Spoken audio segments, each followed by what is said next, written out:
ஜன்னலுக்கு கீழே வர கிராக் எதனால் வருது, அதை இந்த சீல் கான்கிரீட் மூலமா எப்படி வராமல் தடுக்கிறதுன்னு நம்ம இந்த வீடியோவில் பார்க்கலாம். இந்த மாதிரி சிவில் ரிலேட்டட் வீடியோஸுக்கு நம்ம பேஜை ஃபாலோ பண்ணிக்கலாம். நம்ம வீடு கட்டி முடிச்சதுக்கப்புறம் நம்ம வீட்டில் நிறைய லோட்ஸ் ஆக்ட் ஆகும். அது என்ன மாதிரி லோட்ஸ்னால், எக்ஸாம்பிள் பார்த்தீங்கன்னா விண்ட் லோடு, அது டெட் லோடு, லைவ் லோடு, இந்த மாதிரி நிறைய லோட்ஸ் ஆக்ட் ஆகும். அந்த லோட்ஸ் எல்லாம் ப்ரெஷராக மாறி மேலேருந்து கீழே வரைக்கும் வரும். அது வரும்போது மோஸ்ட்டாக எங்கே அஃபெக்ட் ஆகும்னா ஜன்னலுடைய கார்னர், பாட்டமுடைய கார்னரில் தான் வரும். இந்த பாட்டமுடைய கார்னரில் பார்த்தீங்கன்னா 45 டிகிரி, இந்த இப்போ இதுதான் ஜன்னலுடைய கார்னர், 45 டிகிரி இந்த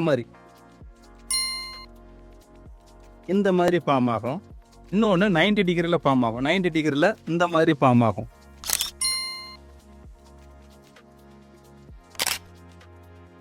தரையிலிருந்து 2.25 அடி கட்டு வேலை போட்டுருங்க. 2.25 அடி கட்டு வேலை போட்டு அதுக்கு மேலே 3 இன்ச்சு இந்த மாதிரி 8 mm ராடோ இல்லை 10 mm ராடோ வச்சு கான்கிரீட் போட்டுருக்கு. இப்போது இந்த நம்ம சில் கான்கிரீட் போட்டதுக்கு அப்புறம் இப்போ மேலேருந்து ப்ரெஷர் வந்துச்சுன்னா, ஒருவேளை இப்படி மேலேருந்து ப்ரெஷர் வரும்போது என்ன ஆகணும், இந்த சில் கான்கிரீட் வரைக்கும் வரும், இதோட அரெஸ்ட் ஆகிடும். இதுக்கு கீழே ஃபார்ம் ஆகாது.